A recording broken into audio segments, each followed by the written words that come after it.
Simpson. And Japan have gone absent without leave. This is Whitmore. Paul and Gale both available. It's still Whitmore. It is the Reggae Boys who take the lead.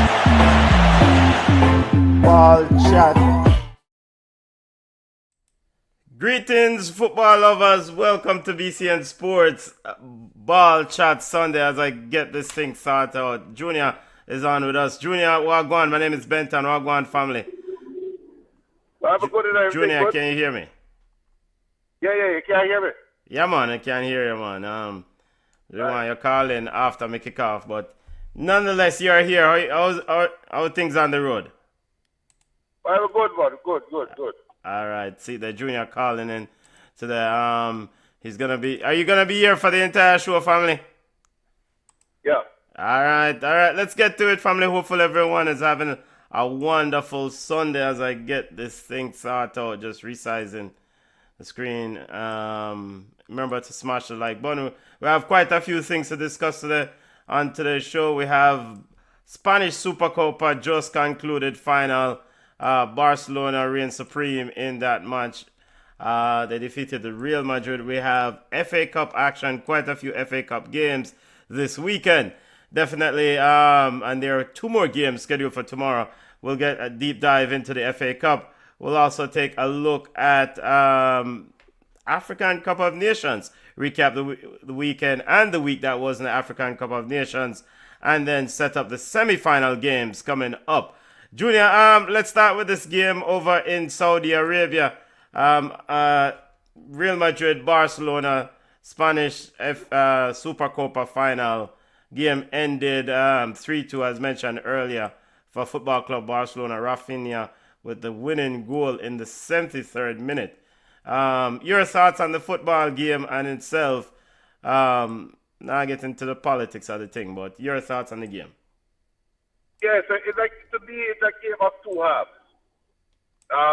The first half, well, I mean, we can even look at it a different way. Real Madrid only play ball for about 5 minutes. And Barcelona, it's one of those games, because when I sit down and I was watching it, I don't understand. I can't understand Real Madrid. I have a problem with Real Madrid and the way that they are approaching games, and it just feels like Xavi is a dead coach walking. What make you say that? I mean, at the end of the day, I think Real Madrid still have the same issues when Carlo, was there. I mean, the defensive issues, they Carlo, still have not rectified those defensive issues. Right? Yeah? Carlo won these games though, right? No, I remember at the end of his tenure, I mean, he was getting butter bruised or fixed up by Hansi Flick, Barcelona. In fact, the last time these two teams met, Xavi won that game 2-1, which to my understanding was kind of a breath of fresh air for Madridista. So, and it was a reprieve. I think we can afford to describe it as a reprieve for Xavi that he could be on the right track. But it just feels like a slow burn for Real Madrid. It feels that way to me. It feels like they are a step behind Barcelona, in my opinion. And it's just, for me, it's just slowly getting to a head. And will Xavi do what is necessary to rescue his tenure? I think he has to make some drastic changes personally. Today he went with a 4-4-2. Okay, go ahead, continue. Yeah. So he went with a 4-4-2 today, a standard 4-4-2. And I think he has a Vinicius Junior enigma that is unfortunate for me to say. But, sometimes it's never cut the card, man. Mm-hmm. I mean, but it's the same enigma that Carlo had, right? I mean, what to do with Vinicius Jr. And, I mean, but at the end of the day, that enigma with Vinicius Jr. is also centered around can he play with Kylian Mbappe? But Kylian Mbappe, of course, started this game on the bench. And so that didn't really even enter the chat. It's just can Vinicius Jr. deliver in these big moments consistently? And I don't know. I mean, I think recent evidence still kind of suggests that there's not some. We can't even go around and talk. It's just straight up. Vinicius Jr. Needs to grow up, and the ball game, needs to mature with him. That's the assessment I have when I look at Vinny's play. I mean, Rafinha seemed to have grown quite well. At Football Club Barcelona, speaking of Brazilian wingers. But the system that Barcelona plays, I think, also helps Rafinha because he's able to, flourish in space. But I think at the end of the day also, it's the decision making that comes out with Vinicius. I don't know if that's the same sentiment that you share, Yes, it is. It is. And the same sentiment. Vinicius want be the star. I mean, this is Real Madrid. Everyone want to be the star, Bridget.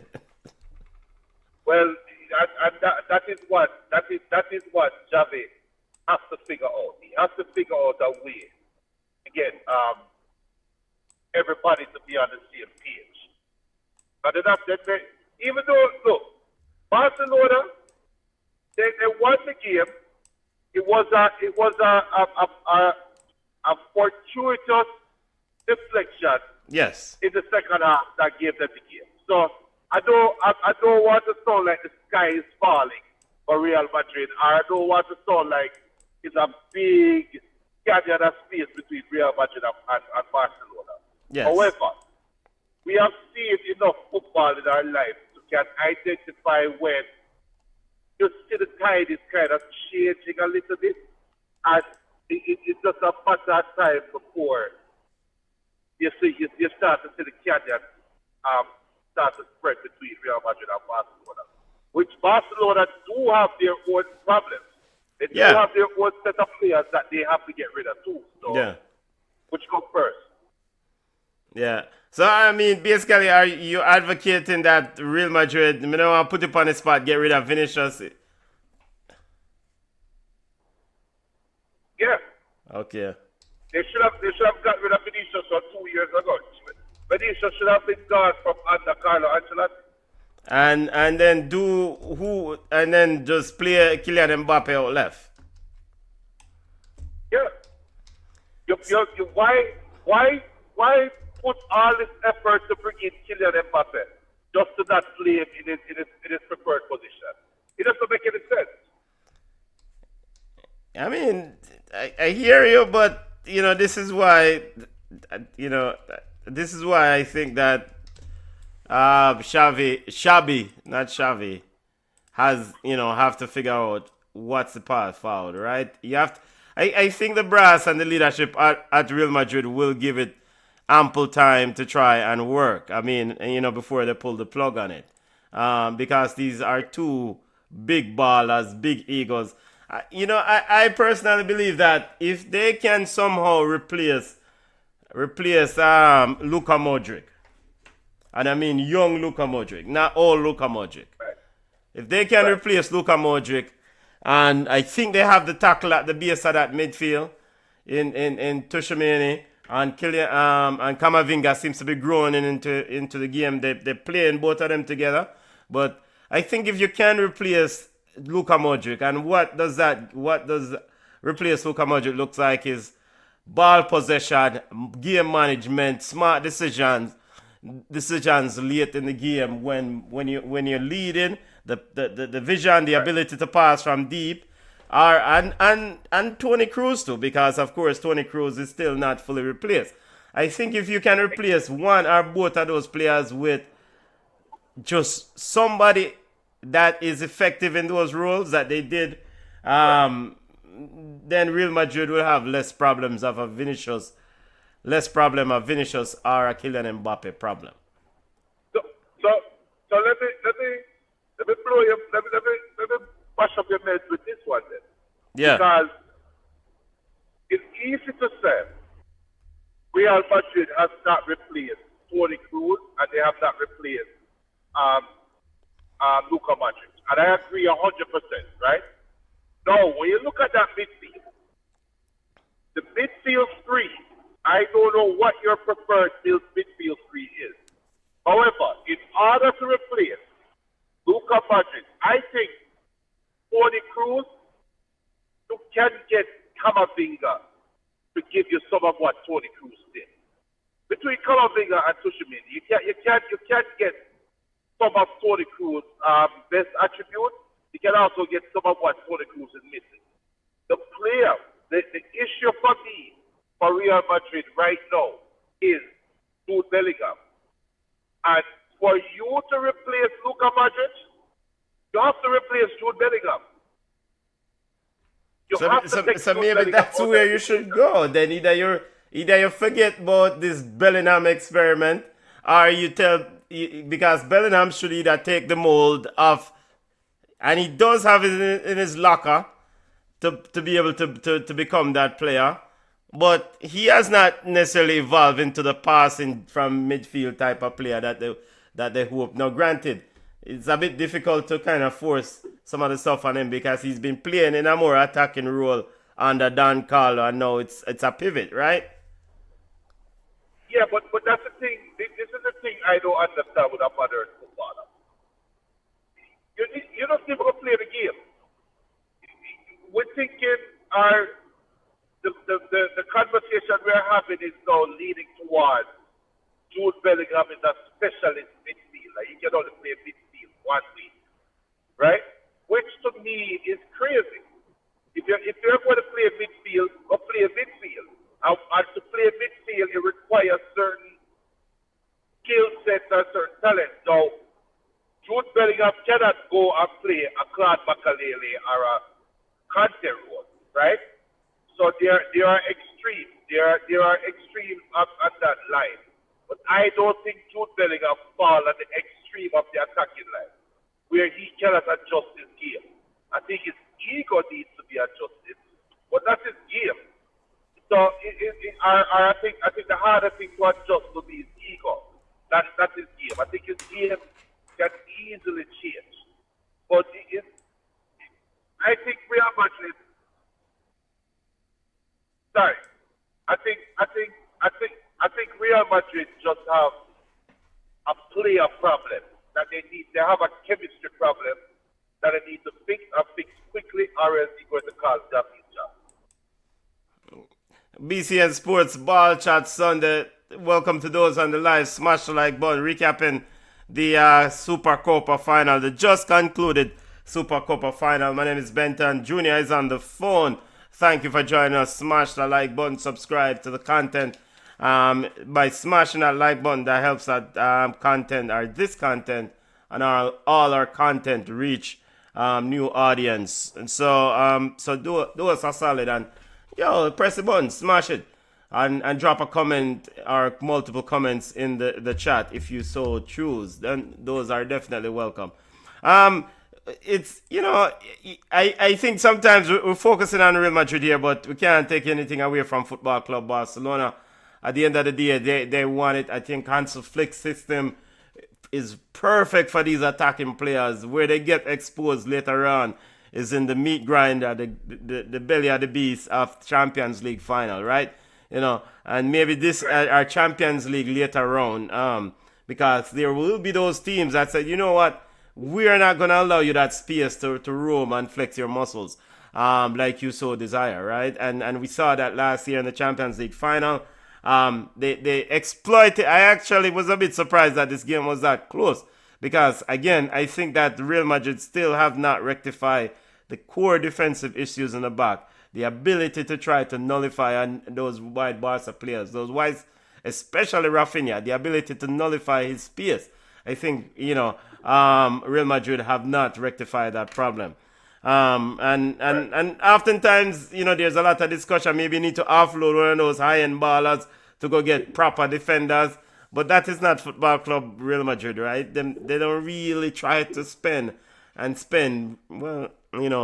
consistent big money in defenders, right? They showcase of their team as usually the midfield and up forward. So, and Xavi has to figure this out.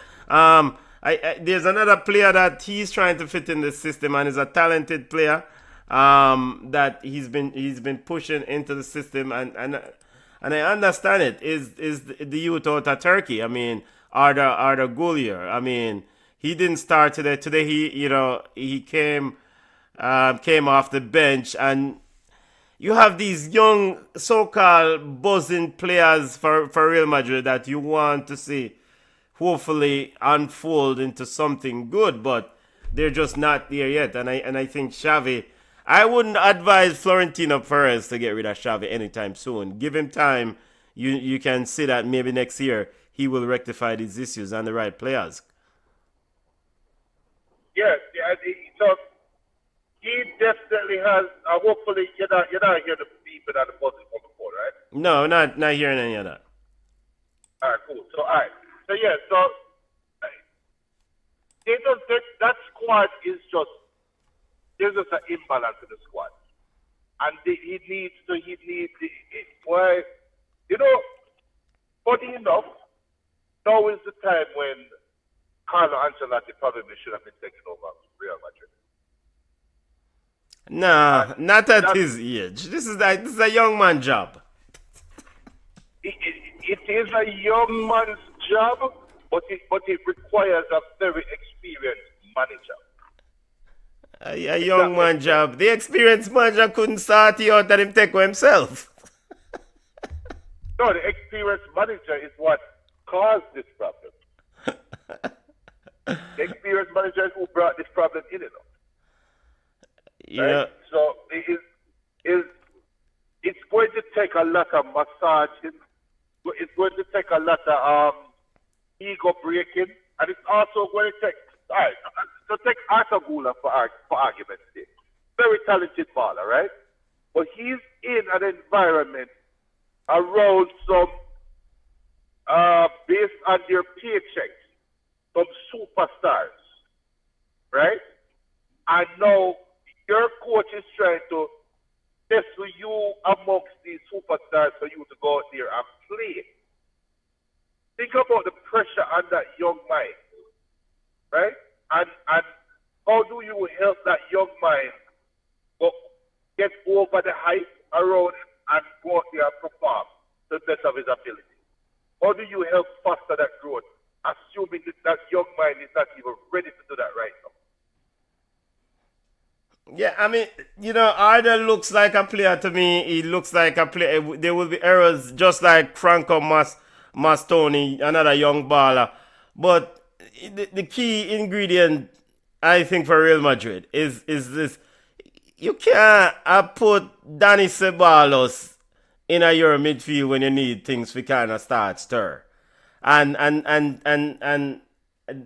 this midfield started today with Bellingham, Tushimeni, Camavinga. None of those midfielders of those three can come close to a Luka Modric type of personality and baller. A place who humble and translate the ball quickly to those who need it. And I think that Dani Ceballos' role needs to get rid of Dani Ceballos and maybe another player like him, with him, maybe David Alba. Offload those two players, and if you need to package them, well, David Alba soon retire anyway. Package them and go get a Luka Modric, a young buzzing player, somewhere like a Luka Modric type baller, because this is who you're missing in this team. I think. And it's at a stage now, and also get a right back, because this thing about Fede Valverde playing right back too, I'm not too sold on this thing either. And I know Trent wasn't available, but bruh, I mean, I really think that Fede Valverde is also one that can come in and play that tackling midfield base that you need. Now he's out in this whole right back role, and I might get carried away with some of this thing, yeah, brother. Yep. But Rafinha again, Junior. I mean, Rafinha, baller, man of the match. Rafinha, the man for these big games. Yeah, and I can imagine a Barcelona fan being so conflicted supporting Rafinha, because Rafinha Rafinha is not the traditional. He didn't come up the traditional Barcelona way, right? And I don't know if that's good or bad. I don't know if what I said is disrespectful or funny. But I know a true Barcelona fan must be like, yo, why Yabal can give us this so we can move on from Rafinha? You know, Rafinha. Why? From last year, you asked a grind against Lamal, you know. Why don't leave Yamin Lamal alone, Virgin? That actually was a dig at Rafinha. I wasn't really throwing a dig at Yabal, to be honest. I was really going at Rafinha because Rafinha did nothing wrong, does nothing wrong, but yet Barcelona just continuously try to replace it. All right. I am one who, and in another life, I supported Football Club Barcelona. And I've said it both publicly, privately. By the way, big up to the people on the live. Fabi says, sell Rudiger, Alba leaving. So big up Fabi, big up family. Sell Rudiger and definitely get rid of Rudiger. But Madrid needs a backup for Mbappe. Definitely, I think they're hoping that this kid Gonzalo Garcia can be a useful player for them, and he's look quite promising in terms of scoring goals. No need. Erling Haaland will be there next year. Yeah, all right. You know what? You see, this is going to be another problem if you foul with Erling Haaland again. Fix.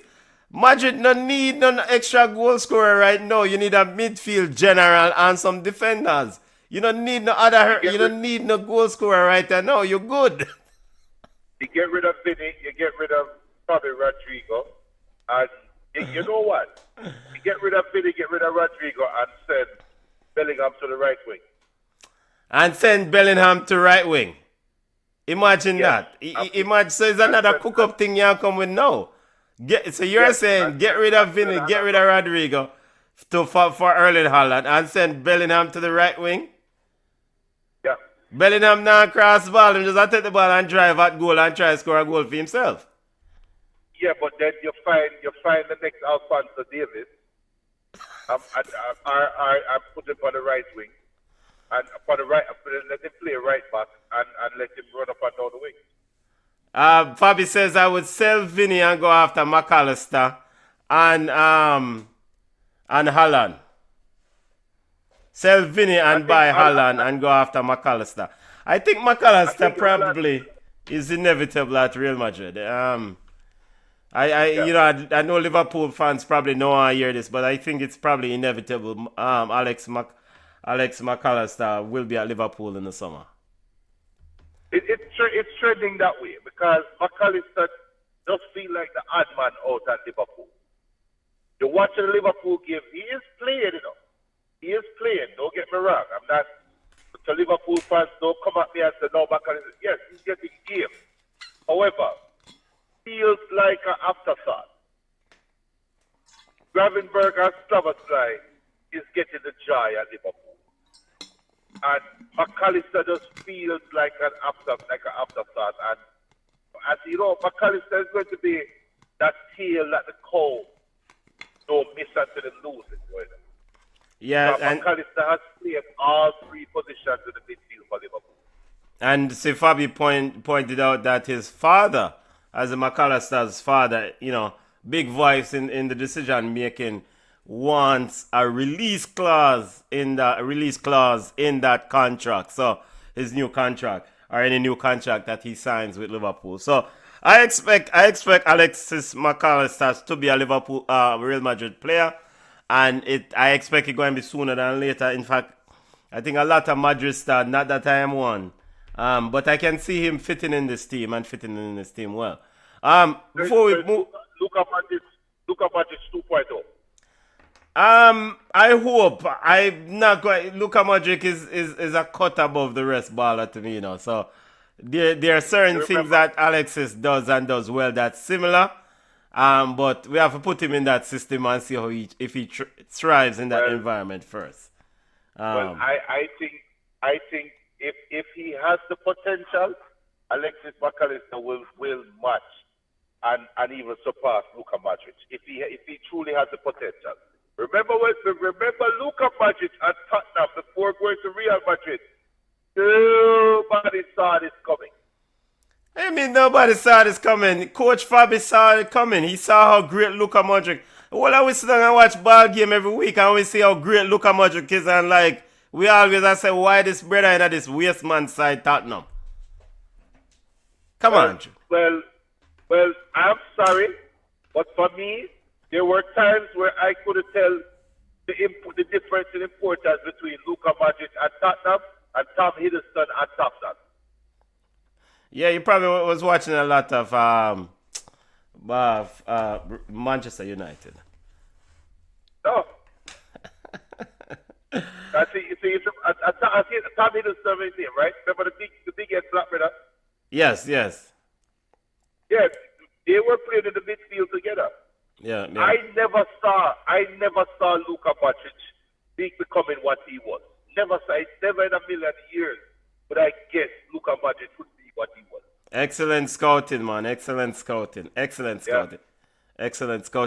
credit to Jose Mourinho, because he was the one at Real Madrid at the time that demanded that transfer. So the Adebayor transfer never worked out, but the Luka Modric transfer definitely worked out for a long time for Real Madrid. What about Gareth Bale? Did the Gareth Bale transfer work out? Same team? Yeah, man. Cause was it Jose Mourinho there? I'm right saying that, right? Yeah, I think yeah. Yeah. Jose Mourinho was the man who orchestrated those two moves. Because Luka actually did an interview recently when he said, he has to give credit to Jose because Jose brought him to Real Madrid, and Jose made Cristiano Ronaldo cried one time or something. He said, even though I didn't play for him long, he played for him for probably one season, and then Jose Mourinho got let go. There was a recent interview where he talked about it. I mean, he has Jose Mourinho, Luka Modric, that is, has Jose Mourinho in high regard, very high regard. But Supercopa winner, Football Club Barcelona. Congrats to the team. Congrats to Hans Flick.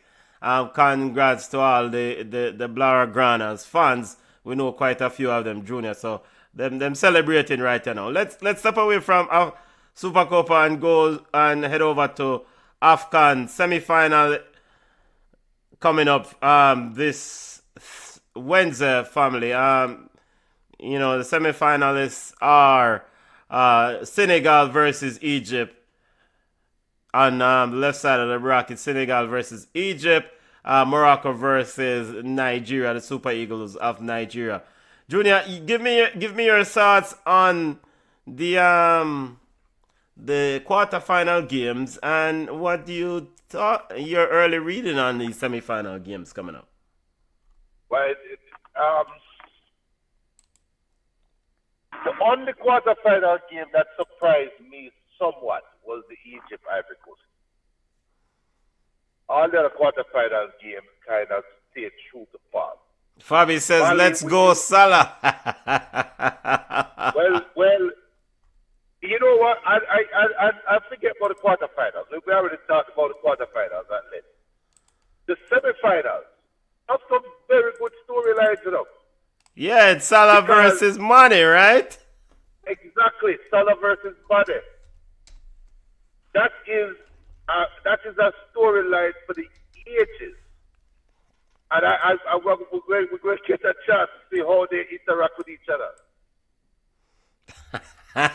Now, if Mane still a carry feelings against Salah, and I know Salah helped force him out at Liverpool, he has a chance he could kick out Salah teeth and run him away and send him back to Liverpool. Yep, and he's definitely still carrying feelings over it.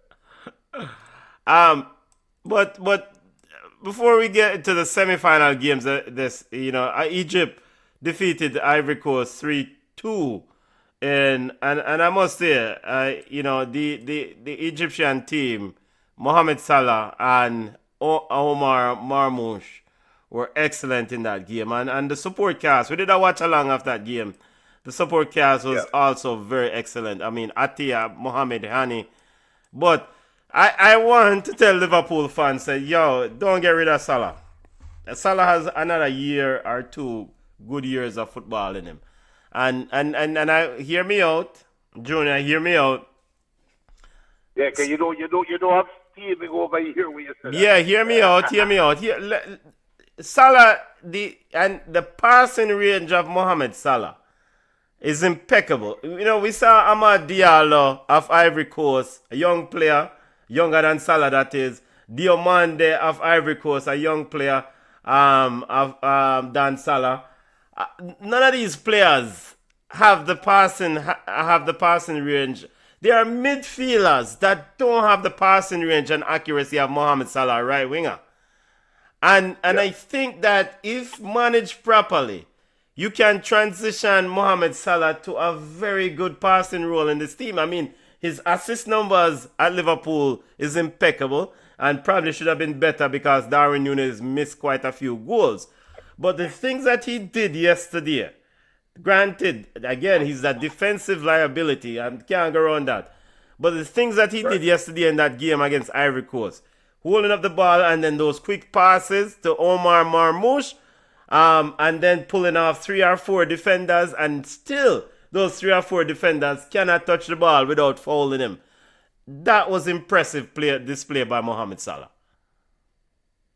And with that, I say over to you, Junior. I think he has another year if Slot and Liverpool are willing to utilize him and utilize him effectively. All right. That you kind of took away my thunder because that was going to be the question I was going to ask you. It's all fine and good to talk about how Salah was deployed for Egypt because they have to deploy him that way, right? He has to play. Yes. So, would Slot be that flexible enough in his system to accommodate Salah, or would they look to move on from Salah to get a player that accommodates his system? That's as simple of a question as that is. That's a big question, you know. Because while what you're saying is true, yes, Salah showed maturity in his game, especially in the quarterfinals. He showed a more mature version of himself and showed a mature ability to affect the game, right? Is that what Liverpool want? Would Liverpool want to look like that week in, week out, or would they want to look like when Salah was younger? And if they were to look like when Salah was younger, would they ask Salah to do it, or would they try to find a younger Salah? But it's not like those players fall off the tree, Junior. They don't fall off the tree. That level of talent, the ability to drive and score goal is the ability to drive has waned quickly because of the speed. But the emphasis on the passing. I mean, the man a pass ball better than some midfielders. I would probably need to look throughout the Premier League stats on midfielders with those assist numbers and those ability to push the ball through because it takes vision and some of it takes years of experience of seeing the game, right? And, you know, see, big up Fabi. Fabi says, if I'm in charge at Liverpool, I'm giving him one more year, January 2027.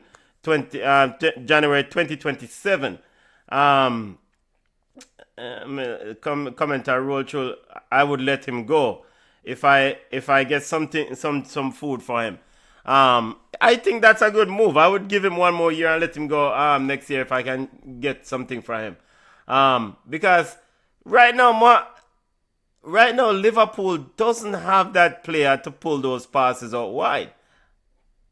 Right. They don't. I mean, it's a Man City would have loved fair player out upon them wide right. Can do that. Mr. Ryan Cherokee, I do it, and then Pep lick a fire, aka criticize him in one game. Ryan Cherokee did a Rubino, what do they call it? Round the foot pass, Rubino. What do they call it? Rubino? Right. assists in a one game. And Pep said publicly at the post-match press conference that I've seen Messi play ball for years and Messi not under them sitting there. Basically, I tell Cherrick if you cut out the pluckery. And what does that tell Pep and coaches that, yo, you see an assist, pull the ball, and you don't need to do fancy thing and pass it. And that's what Mohamed Salah is doing. And he did that with Egypt yesterday. You see the pass, he's not dilly-dallying. Omar Marmoush, yo, ball is coming to you. And Ivory Coast had no answer for that in that game. Absolutely none. Yeah. You know. But your favorite going forward from here? I mean, I saw a Nigerian billionaire offering a huge amount of money for this Nigerian team, Junior, to win this thing. I'll get the numbers here. Yes, the scamming is on a next level. Those are the views of Junior and not BallChat, RBCN Sports. Nigerian billionaire Abdul Samad says congratulations to the Super Eagles for the victory against Algeria. You have lifted the spirit of the nation and we proudly cheer you as you prepare for the semi-finals. To encourage, I pledge US $500,000 to the players upon winning the semi-final, with an additional $50,000 for every goal scored. Should you go on to win the final, I further pledge $1 million US, $100,000 for each goal scored in the final. Wishing you continued success as you carry Nigeria forward. Keep making Nigeria proud. Junior Abdul Samad. We asked our Nigerian sources if this legit, and he says, yeah, he's a billionaire. So, why Jamaica can't find a billionaire like that? No. Before you go there, so let me first stop, Bubble. Two things. I am Algeria. I am sister. Because you just set up. You just set up the man them now. That's Algeria. Who do I play? Morocco. If I am Morocco, I'm pissed off. Because right now, it's like you put butter for puss milk, for puss mouth, and the Moroccans now have the option of going to try to take the butter for the puss. I'll be a crowd again. And the thing that I want to see now is this method. You know what? I think I think consequences. I think watch along with it. I can't do watch along, but when I have to think a little bit too hard, it hurts. Like I'm good enough to do the watch along, but I can't really think enough to do work. So, what I want to see is when if Nigeria get a penalty, he wants the other man look bad, and Victor Osimhen try to figure out who will take that $500,000.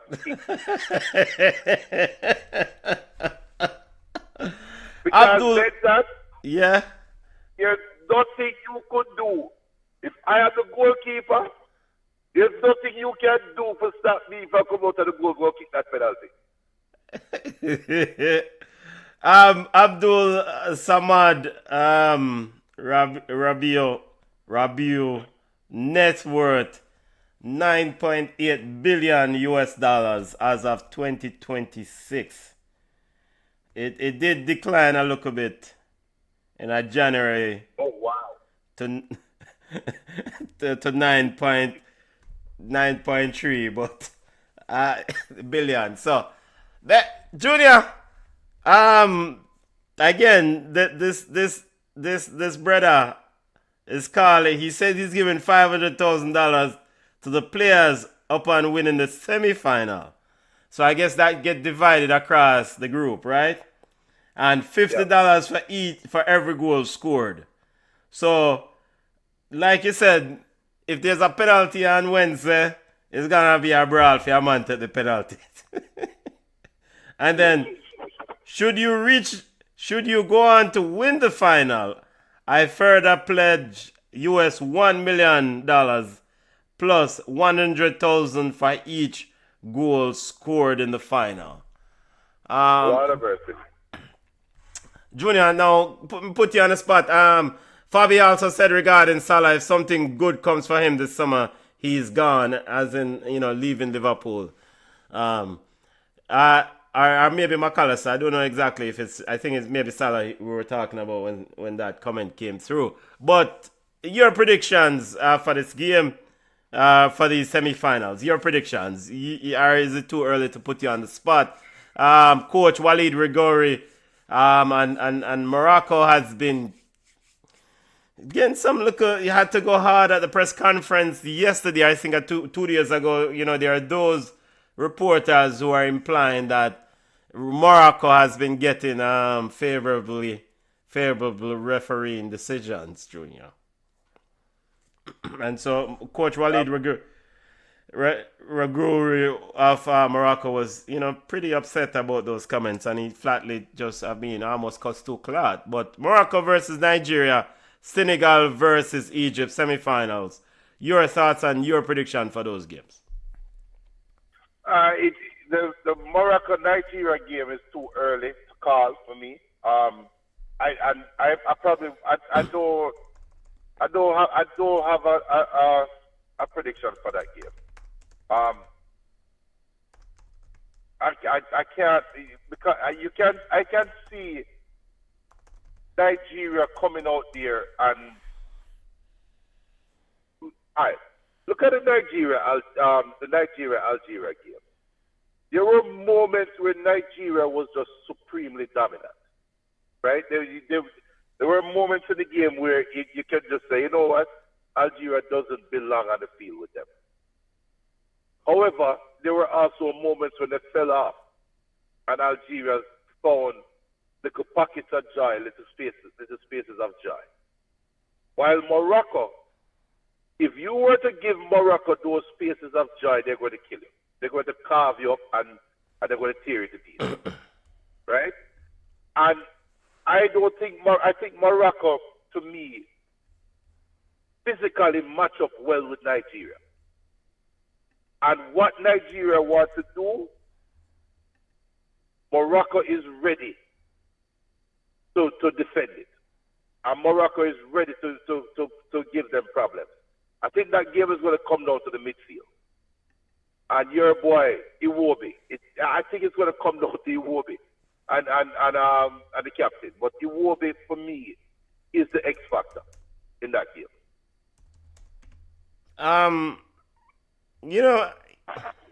I just do a quick thing here. I mean, a total of 11 times has host won the African Cup of Nations, and as most recent as 2023 with Ivory Coast.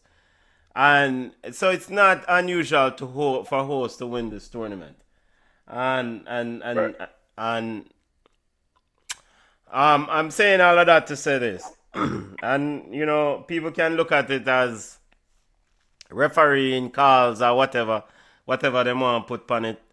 It's hard to beat Morocco at home, especially on the backs of the World Cup performance, semi-final at the World Cup. Finished fourth at the World Cup. Also won the Arab Cup. They're missing a couple players. What is his name? I think it was Paul Onoi, who picked up an injury. Not Paul. I think it was Onoi. Picked up an injury, a broken leg. But it's hard to beat Morocco at home, and Nigeria. I think things went well for them against an Algerian team that just could not keep up. The fundamental question I have, Junior, is when it's gonna be a fight, a dog fight, when the so-called stressors, the problems come in this game against Morocco, will the underlying issues, or if there are any underlying issues in this Nigerian team, will they resurface? That is a question we will find out on Wednesday. And the answer is yes. It will resurface. Guaranteed, it will resurface. It's easy to go up against a team that you're fundamentally a lot better than, and that gives you an opportunity to go up and down, in and out, slide up, slide down, right? But when that crowd that is going to be there at that stadium. You remember our joke when the Nigeria never over right before going into the half? Yes. Yep, that's not happening. That's not happening Wednesday. Yeah. That's not happening Wednesday. The run with the locker room fast. Because that crowd is going to be sitting on top of them. So whatever issues are there, whatever cracks are there within the team, it will show up. And pressure, there will be pressure applied. And it either makes a diamond or it makes coal. Let's see what comes out of it. Okay. My keys to the game before we step away from AFCON for all four of these teams quickly. As it pertains to Nigeria, I think Akor Adams has to come to the party. We saw yesterday that he missed a few chances, did end up scoring, but he has to score and score relentlessly the chances. He's a very low efficiency striker. And if I am Morocco, I will definitely say that Ademola Lookman and Victor Osimhen will not beat me. Somebody else will have to beat me. And Coach Walid Riguru, I mean, them know what they do. So evidently they will zero in on Lookman and Osimhen and will tell the other Nigerian ballers. Maybe Samuel Chukwueze coming off the bench can be instrumental if used properly. But I think for Nigeria, someone else would have to beat this Morocco team, not Osimhen and Lookman. Cannot allow those. That's the key. So Akor Adams has to come to the party for me, since he's been a frequent player in this team. You know, for Morocco, the wide players has to get up the field. Ashraf Hakimi has to get up the field and force Nigerian wingbacks to stay home. Force them not to deliver those crosses in. Ashraf Hakimi has to be up the field in that midfield. I mean, you know, they had an easy contest against Cameroon. Easier than probably expected. El Nayu, Sabiri, and El Kanous. I mean, just gonna have to run up. That was Morocco. Morocco defeated Cameroon 2-0 in the quarter. Yeah. And then Brahim Diaz out wide. So Ashraf Hakimi, Brahim Diaz wing.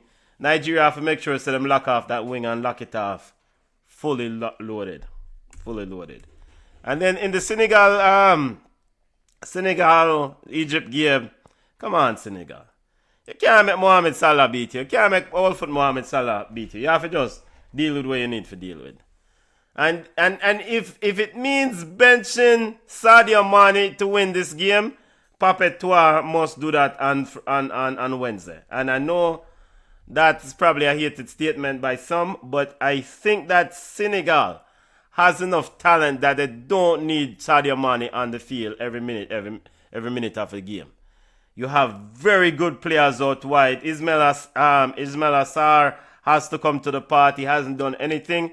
Idrissa Gueye in that midfield need to do what he needs. He does best and make sure that Marmoush don't run away from his back line and kick him down when needed. So Senegal over Egypt. Junior, I'm going with Morocco over Nigeria.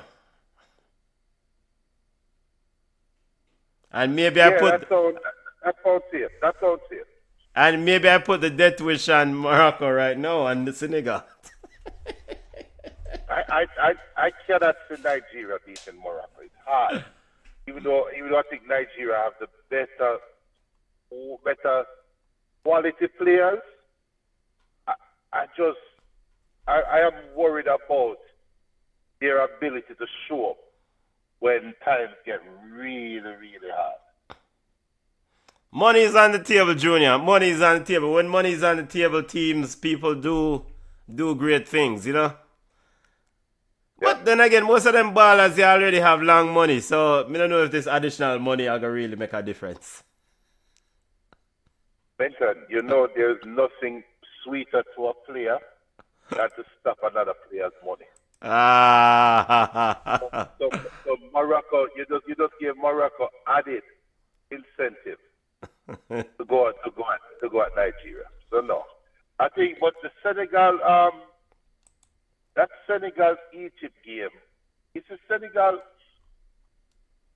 is. Both those teams are old. Both those teams are limited. Both those teams can have players that, while they can't give you 90 minutes of magic, they just want to hang around long enough so that they can give you a 5-minute or a 10-minute spurt of just brilliance, right? And that's what made that game intriguing to me. So. And I would push you a look, or push back a little bit. I know you, sorry, regarding the old team on the vantage point of Senegal, because it's a very good young team. You have the youth for play for Everton, Ilman Njia, who scored in the last game. You have Ismail Assar. You have your fancy striker that you love so much, Nicholas Jackson. You have Pape Gueye, you have Pape Sarr on the bench from Tottenham. So you have old players in certain eras like Sadio Mane and Koulibaly. And then you have the young kid that comes off the bench that has been quite impactful in this tournament, Mbeye, who scored I think 2 or 3 goals so far in this tournament, coming off the bench, and he's 17 or 18 years old. So, how are they different than Egypt? No, so the way they're different from Egypt is that Mohamed Salah is essential and critical to Egypt.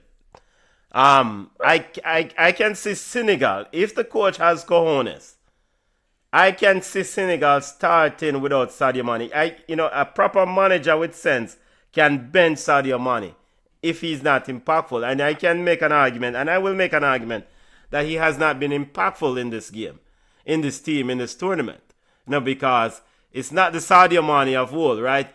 One thing Sadio Mane doesn't have that Salah has is that passing range. He lives and dies on the ability to run at people and drive. But you have players on Senegal team that has come off the bench, and some who haven't come off the bench who have made impact, like Mbeye, who came off the bench and been impactful. You have Pape Sarr, who's a player who's quite impactful, who can't get a minute in this team and in this tournament. Right. So to me, like, Senegal and Nigeria is probably the most two deepest teams, probably the deepest teams in this tournament. Where they will probably, where there will be questions, do they have the coaches to carry them over the top?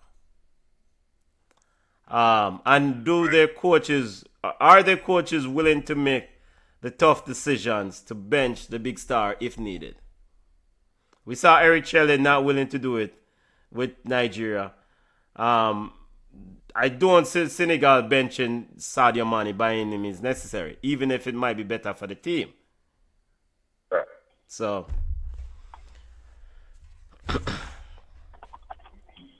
I think that's an East African versus that Africa comment here. But okay, yeah. Sorry.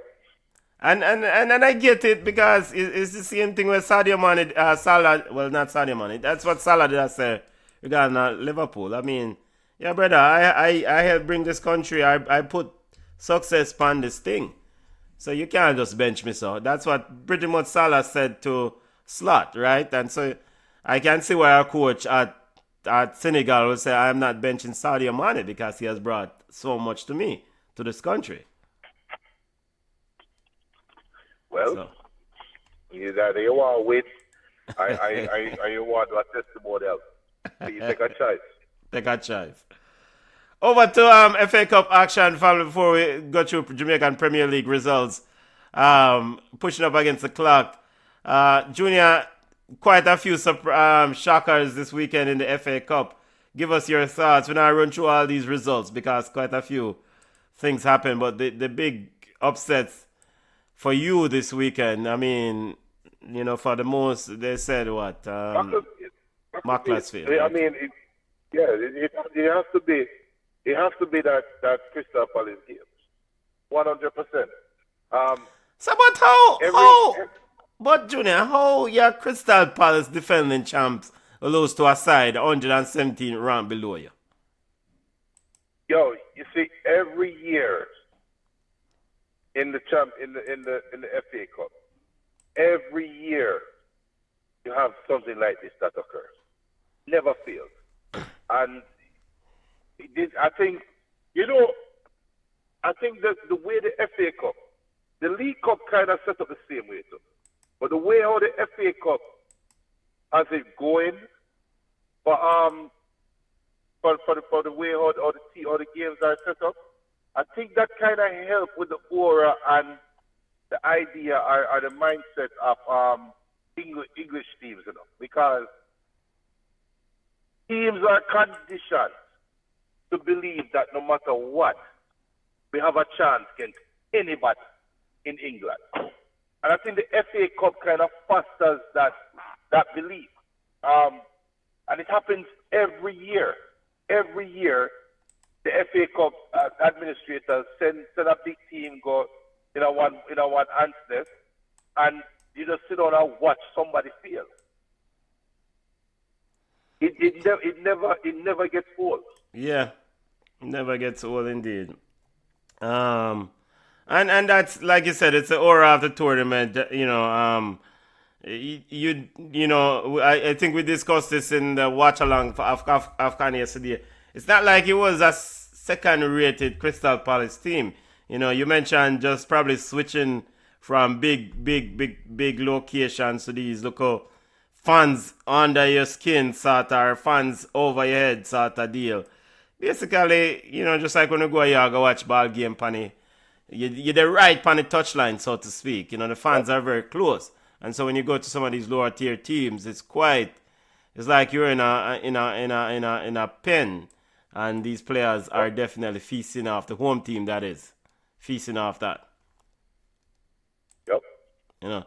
Other results that you want to highlight from the FA Cup: Wrexham took care of Forest. That was a big one. Macclesfield also, as you mentioned. But Antoine Semenyo made his debut for Man City during this weekend's FA Cup action. Junior, early reading. I mean, look like Pep Guardiola is very, very happy. He can't really take much out of what they did to Exeter. I mean, they got a sacrificial lamb, and they took care of the sacrificial. Yeah.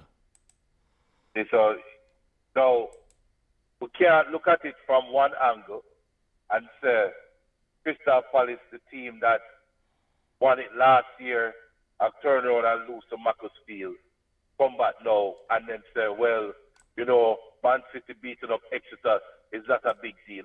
Actually, it is a big deal that the man them go out there and put 10 parts aside. That is basically saying, yo, we don't care, we here, we mean business. And you come here and make a little idiot side come and put weep on the poster box. No. So, you know what? It was impressive. Because the man, they take them to the woodshed, pull down their pants, and give them a rough beat. I'm surprised, like Rodri, Reinders, so many of the big guns started in this game for Man City against Exeter. Ryan Cherokee, Erling Haaland also played.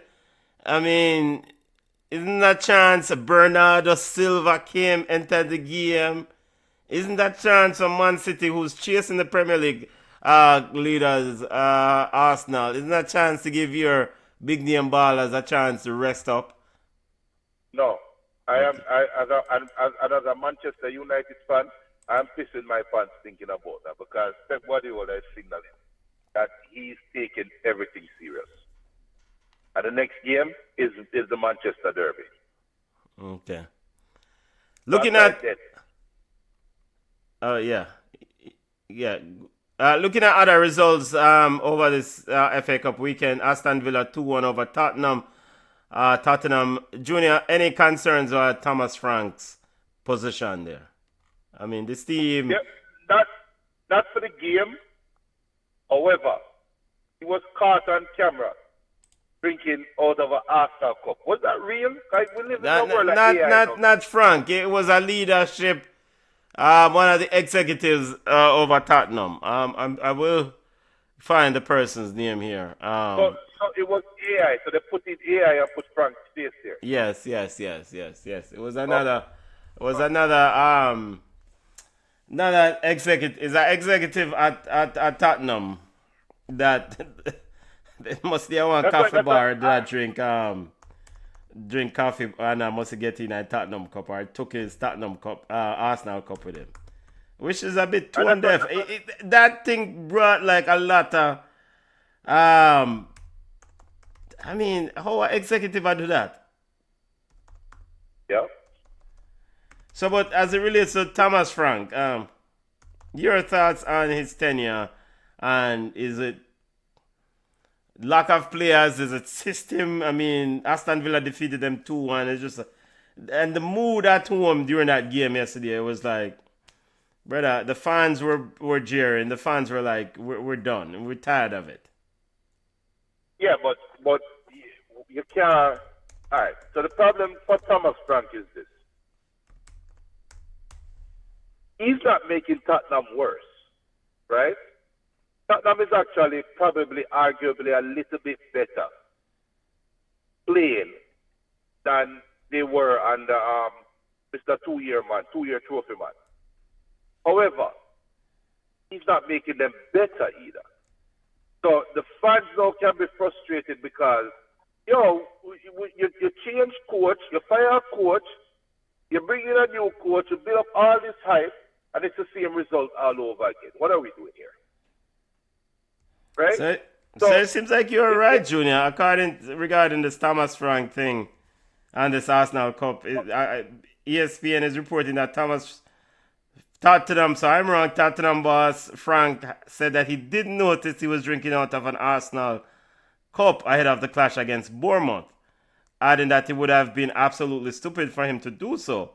Frank was pictured drinking out of a coffee cup that had the logo of Spurs' arch rivals Arsenal emblazoned on it. He said the image was widely shared on social media, and when Frank was asked about it in the post-match, he said, quote, "It's fair to say that not winning every single football match, but it would be absolutely stupid of me to take a cup with Arsenal on it. Anyone thinking I've done that or the staff has done it, they have been in the changing room the game before us on Saturday. It's normal to say, give me a cup of espresso before every game." I think it's a little bit... So did he do it or did he not do it? Overall, he says, I think it's fair to everyone involved. I think it's a little bit sad in football that I need to be asked a question like that. We are definitely going in the wrong direction if we are worrying about me having a cup of another club. Of course I wouldn't do that. That would have been really stupid. So this is on ESPN. So I heard the commentators during yesterday's game said it was some executive. Not Thomas Frank. You know what? Fire Thomas Frank. Get out of here. Get out of here. And I know that, but the Times is saying that Spurs boss Thomas Frank didn't notice he was drinking out of the cup. You know what? Continue your reason, yeah, man. I can't keep up with them foolishness. Get out of here. Get out. Run him as fast as you can. Run him.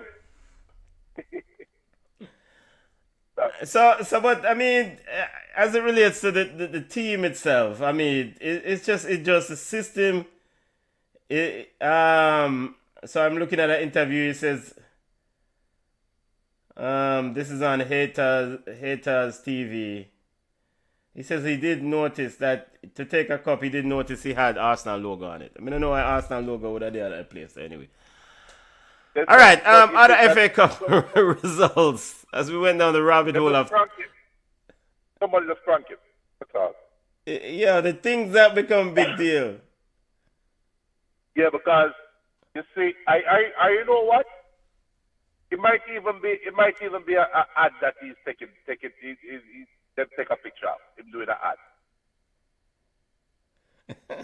you might see some ad coming out later on with Thomas Frank drinking out of an Arsenal cup. Yeah, I mean Arsenal. Yeah, this is not. It's not good, especially the heated, how heated that rivalry is. All right. Right.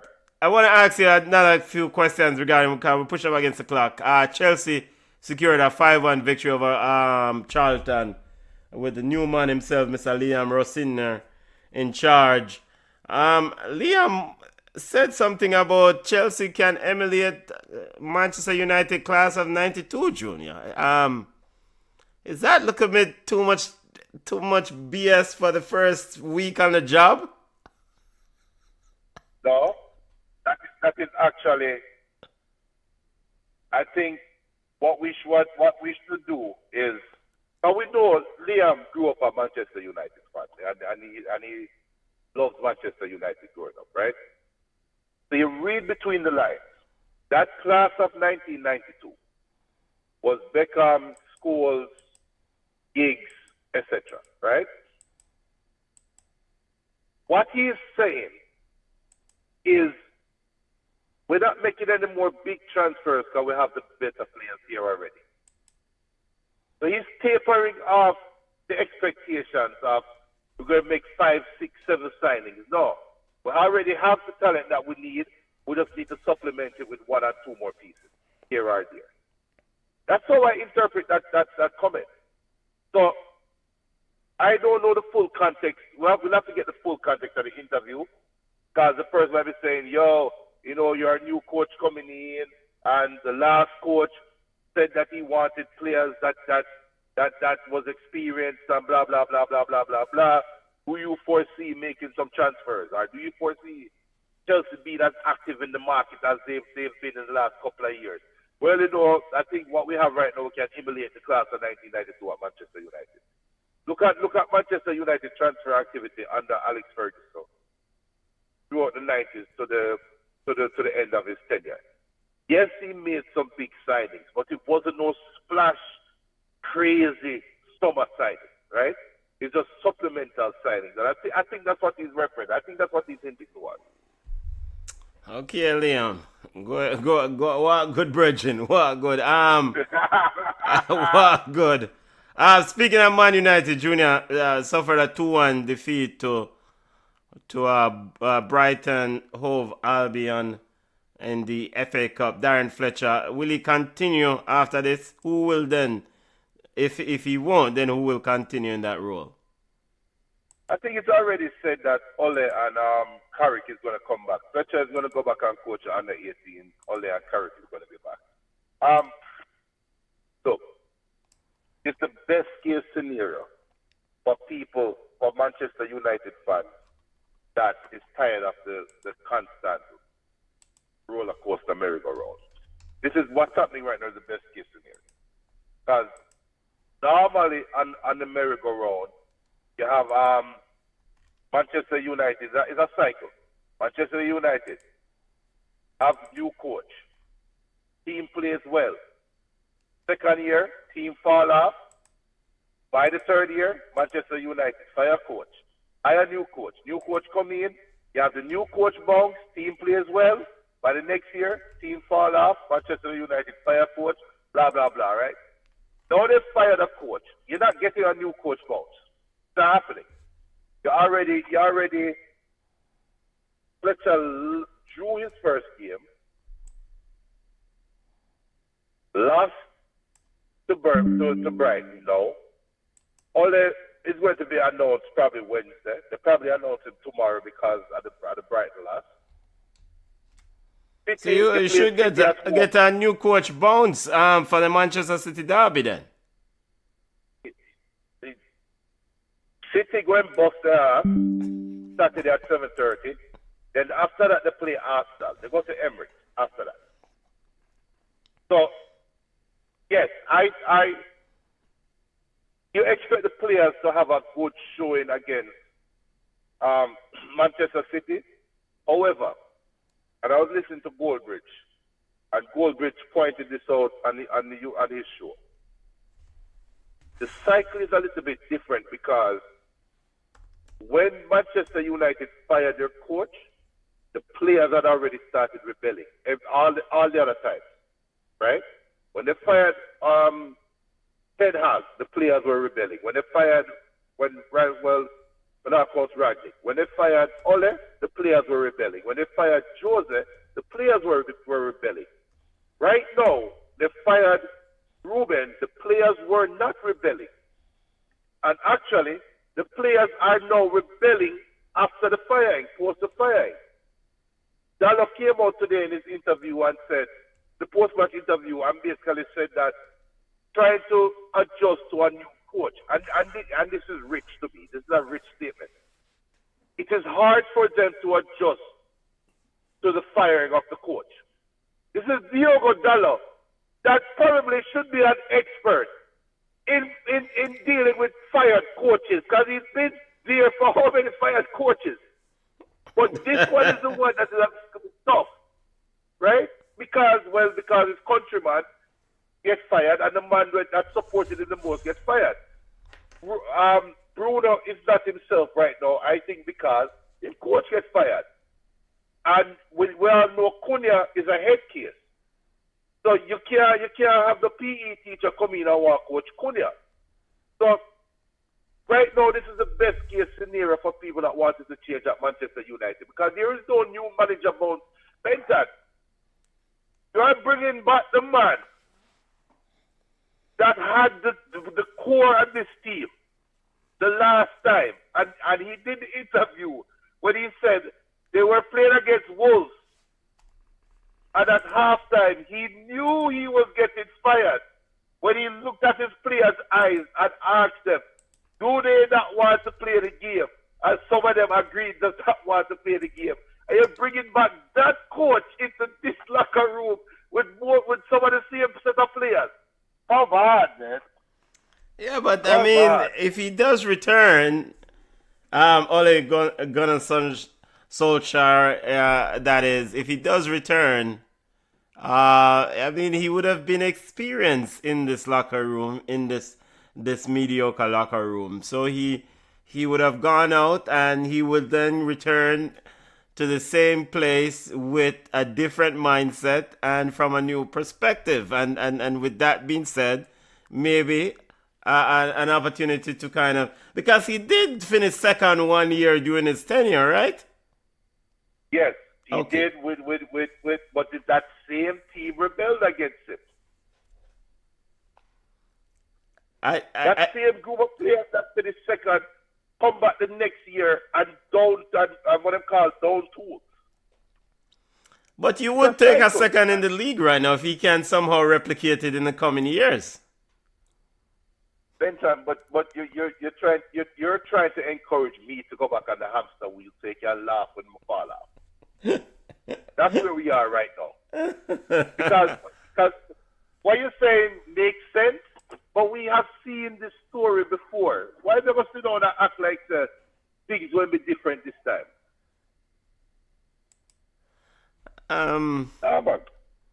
But I mean,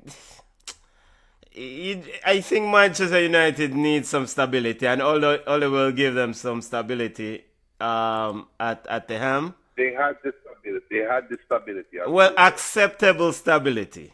What is acceptable? Acceptable to the pundits, the former players, and the current players. And he's part of the old boy club. I don't think Ruben was ever accepted by those pundits, and they do still carry a heavy voice, the former players. Um, Ruben was only fired because he called out his boss for not doing his job. and you can't do that. You can't call out your boss. So yeah. So what to do? I'm not crying over Ruben. Ruben doesn't have to join unemployment line. So I'm not cry over Ruben. However, Ruben Amorim, what he did is basically pull the pin on the hand grenade, throw it into the Manchester United room, and close the door and walk away from it. Because you can fire him. The damage is already done, Anybody out there that never knew what was going on now knows you have people above the coach that is not doing their job. So who is the next one? So cool. You had a tug of war between coach and administration, right? And the coach come out and throw a haymaker, and administration say, oh, that's it. I'll get rid of you. You cross the line, get out of here, right? But when he gets out of here, your next hire better hit.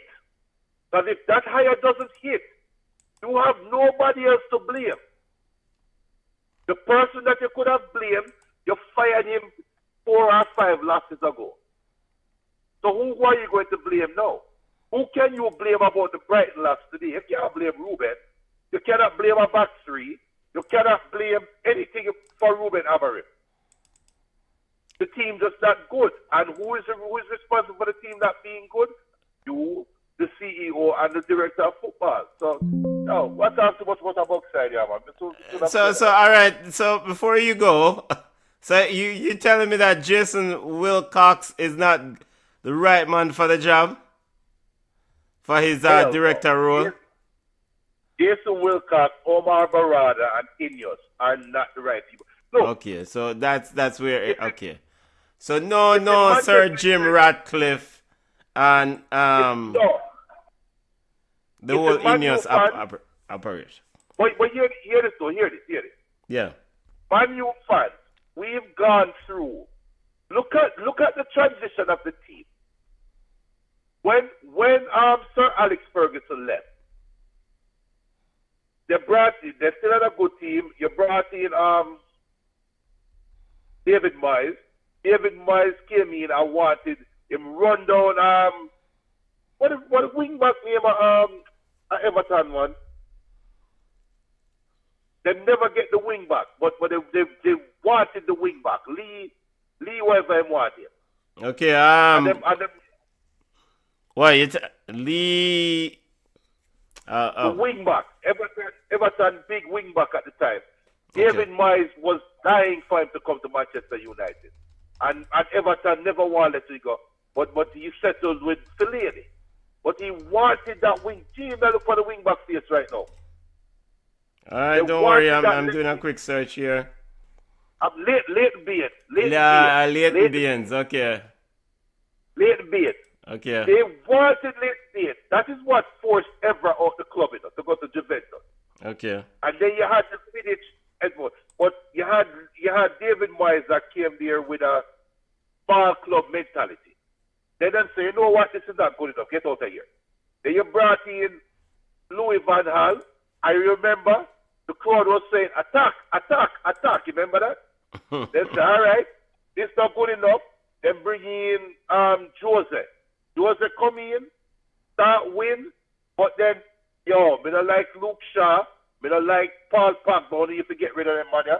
The board said, no, we're sticking with them. But Manchester United was still winning. They were still doing well at the time, right?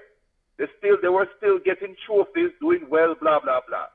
You move on to Ragnick, you move on to Ole, you move on to Ten Hag. They were still winning, but they gradually got worse and worse and worse. I used to hear McTominay and Fred play together in a double pivot, right? Mm-hmm. Right now today, I will give you my right arm, 15 pints of blood, and half of my brain to get McTominay and Fred in my midfield at Manchester United. That is how the team just have gradually just withered away in front of our eyes. And just get worse and worse and worse and worse. Sky Sports is reporting that both Carrick and Solskjaer, Ole Gunnar Solskjaer, met with the bosses at Manchester United, and Sky Sports says Michael Carrick was particularly impressive in those meetings. But the popularity of Ole may be the deciding factor. The further meetings tomorrow with Jason Wilcox leading those meetings. So maybe a decision sometime in the coming week. So Benson, According to Sky Benson. Sports. So this is how dumb this is, Benson. They are interviewing these two dudes like they have never seen them coach before, never heard of them. What the hell could they be talking about now that we don't have history of already? Well, I mean, we want to see how they have grown as individuals. Yeah, remember going to that place, yeah, man. Yo, all right, but quick take over yourself. I'm gonna just go through Premier League Jamaica Premier League scores. Liverpool versus Barnsley and Salford versus Swindon will wrap up the FA Cup action tomorrow. Junior, big up yourself. I'm gonna get these things up and go through the Premier League score. Premier League results pretty quickly. Jamaica Premier League results real quickly.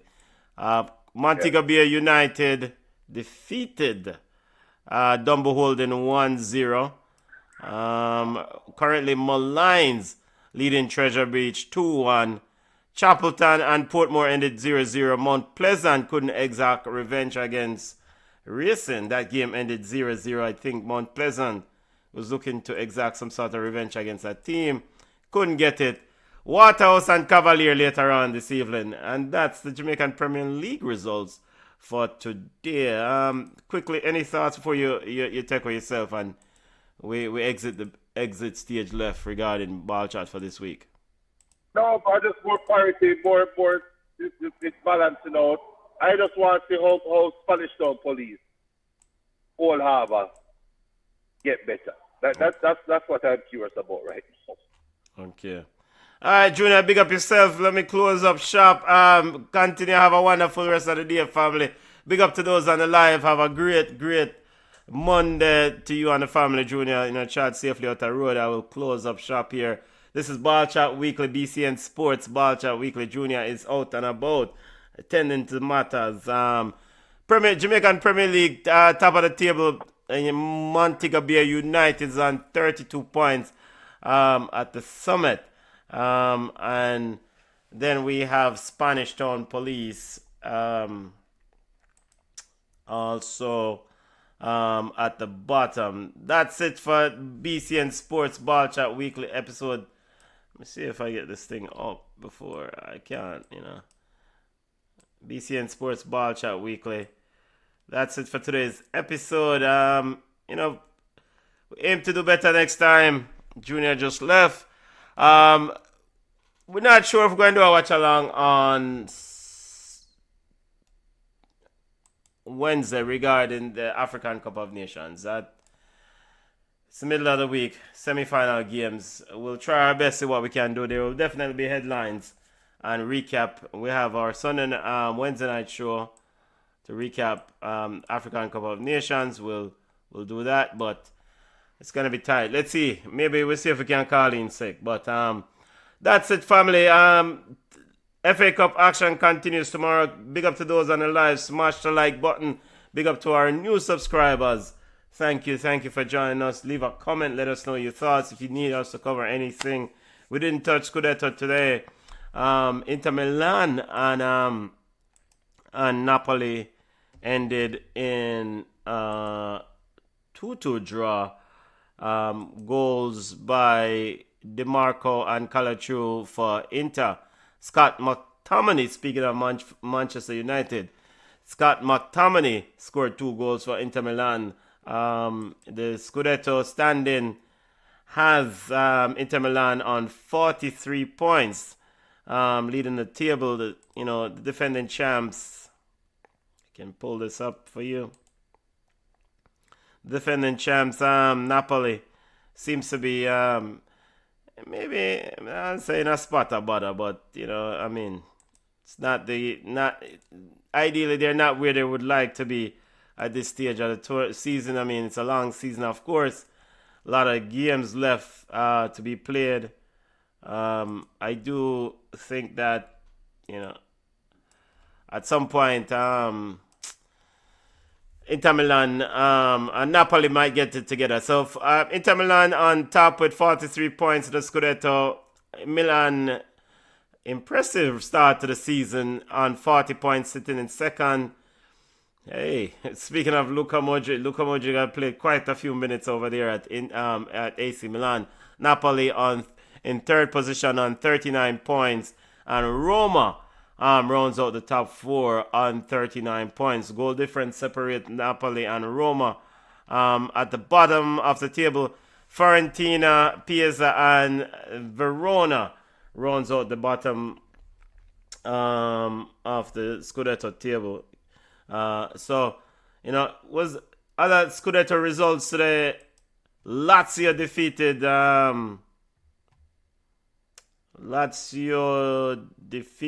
Verona 1-0. Parma 2-1 over Lecce. Yesterday, Roma defeated Sassuolo. Bologna and Como drew 1-1. Piazza and Udinese 2-2. Atalanta 2-0 over Torino. And AC Milan and Fiorentina ended 1-1. Tomorrow, Genoa and Cagliari will play, and Juventus and Cremonese will play at 2:45.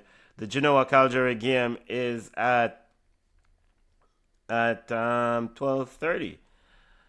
That's the Scudetto update for you. And if Juventus wins tomorrow, they will also go to 39 points, may leap ahead of Roma in that fourth position. So big game coming up for Juventus. Big game coming up for the old lady. Big up to all those on the live. Smash the like button. Big up to Fabi. Big up to all those watching. Big up to the new subscribers. Stay tuned for watch along coming out this week. We'll do watch alongs as we get some time. But stay tuned for our daily headlines. No headlines today. Headlines resume tomorrow. And we'll also do a recap of AFCON Cup of Nations semi-final on Wednesday night during our halftime show, where people can call in on Wednesday night and express their feelings. Big up to Chanel Buckley, Jamaica's Chanel Buckley. Big up yourself, Chanel, reggae girl. Chanel Buckley was named Daytona State Junior College Player of the Year. So big up Chanel Buckley, a reggae girl herself. Had a wonderful year. Scored somewhere in the vicinity of 25 goals or so for Daytona State. There are multiple reports that she will be heading to Florida State this coming fall. So Chanel Buckley, big up yourself. Coach Hubert Busby, Reggae Girls, Coach Hubert Busby should have gotten word on his contract. According to Coach JFF President Michael Ricketts, they were making a decision on Hubert Busby's tenure. As soon as we hear anything, we'll let you know. But it was somewhat expected that he might get an extension, but we have no updates from the brass over at JFF. We'll let you know. His contract ended, the Hubert Busby contract ended on December 21st, 2025. So you want to lock up Hubert Busby if he's the man to take this thing forward for the Reggae Girls. You want to lock him up and sew up his contract as soon as possible, because of course Reggae Girls have multiple big games coming up this year, and the coaching thing need to get resolved and quickly. All right, that's it from YAWD Ballas report. Not a lot going on. Of course, Jamaican football. Keep an eye on this Waterhouse versus Cavalier game kicking off later on this evening. We'll update on Jamaican football results tomorrow during our headlines. Hopefully everyone have a great week.